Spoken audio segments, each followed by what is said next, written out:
She sat in silence for 700 hours while thousands of strangers came to look into her eyes. Some cried, some couldn't handle it. All of them felt something. She bled for art. She was threatened, touched, slapped. She let the public do anything to her for the sake of the performance. But behind the stillness is a storm of love, war, pain, and power. This is not just art. This is Marina Abramović. Marina Abramović was born on November 30th, 1946, in Belgrade, then part of Yugoslavia, a country torn by war and ruled by discipline. Her parents were war heroes. Both fought in World War II and later worked for the communist government. But at home, that honor came with coldness. Her father was emotionally distant. Her mother, strict and authoritarian, enforced rules that shaped Marina's intense self-control. No visitors, curfews, punishment for disobedience. Art became her escape. She began painting at age 14, fascinated not by beauty, but by pain and presence. By the time she entered the Academy of Fine Arts in Belgrade, Marina wasn't just creating images. She was experimenting with the idea that the body itself is the artwork. What do you do when silence is your only voice? For Marina, you turn it into something unforgettable. In the early 1970s, Marina Abramović shattered the boundaries between art and reality. She didn't paint. She didn't sculpt. Instead, she used her own body as the canvas, the brush, and the battlefield.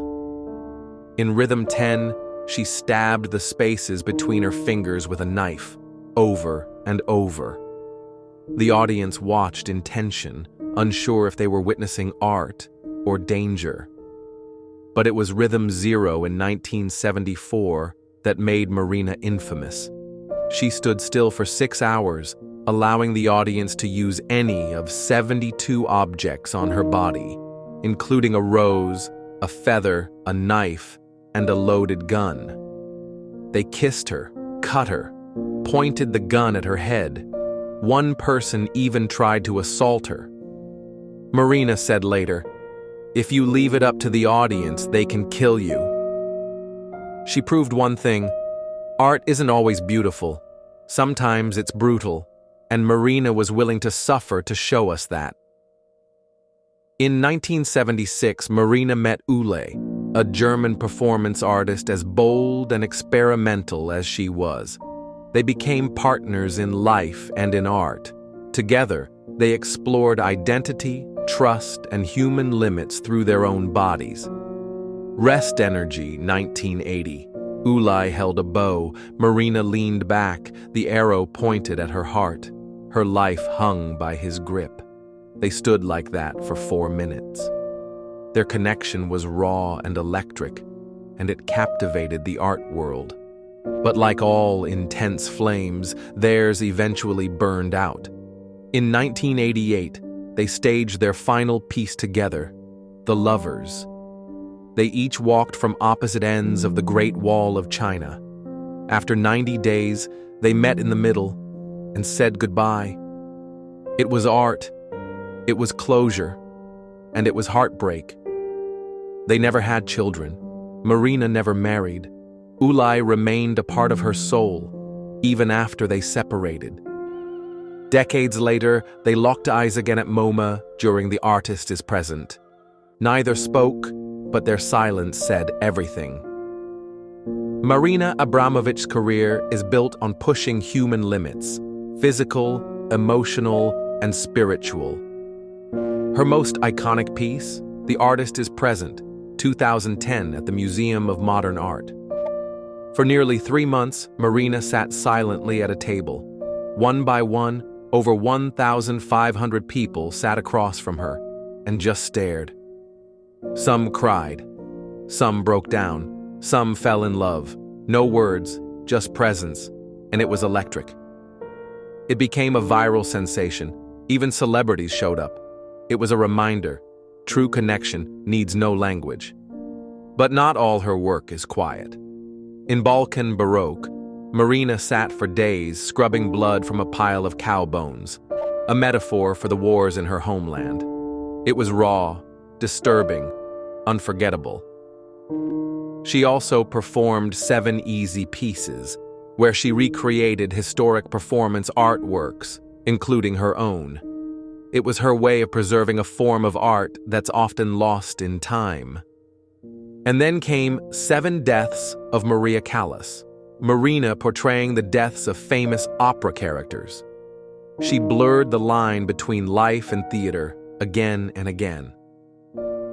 Whether bleeding, screaming, or just sitting still, Marina's message stays the same. Art is not about comfort. It's about confronting what we hide.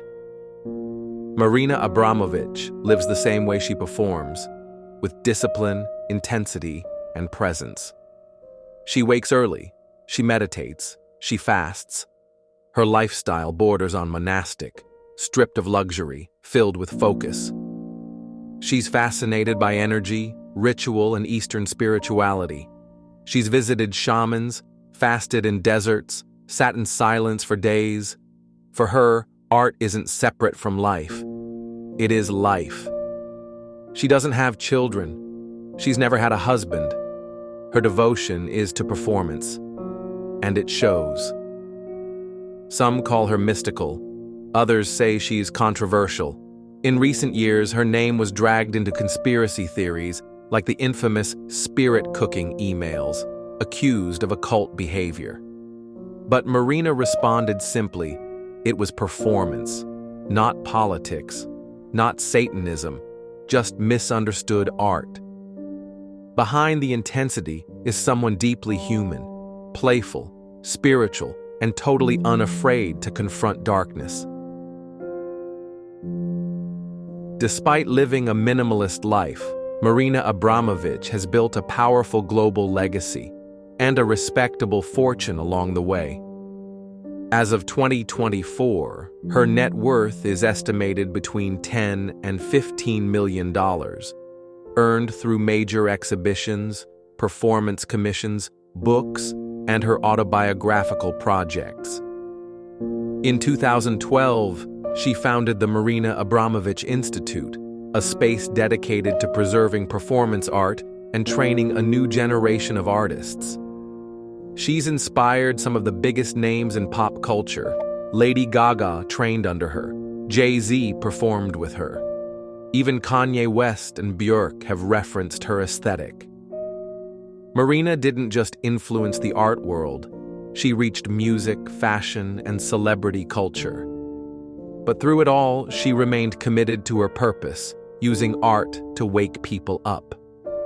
In a world chasing likes and speed, Marina asked us to stop, to look, to feel, and millions did. Today, Marina Abramović is known as the grandmother of performance art, but not everyone agrees on what that means. To her supporters, she redefined what art could be, not a product, but an experience, not decoration, but confrontation. To her critics, she's called extreme, self-indulgent. Some even label her a provocateur who uses shock over substance. But whether you love her or hate her, you feel her, and that's exactly the point. She opened doors no one dared touch. She made museums rethink space, audiences rethink art, and artists rethink themselves. Her performances don't live on a wall. They live in memories, in emotions, in moments you can't forget. And that, more than anything, is Marina's legacy. Marina Abramović didn't just make art. She made us feel alive in ways we never expected. Through pain, silence, and vulnerability, she challenged us to face ourselves, our fears, our desires, our humanity. Her work isn't comfortable, it isn't easy, but it's unforgettable. Whether sitting still for hours or scrubbing bones, Marina's message remains clear. True art demands presence. So, what would you do if you sat across from Marina Abramović? Would you dare to meet her gaze? To be truly seen? Let us know in the comments below. If you enjoyed this deep dive into the life of one of the world's most daring artists, don't forget to like, subscribe, and hit that notification bell for more stories that inspire.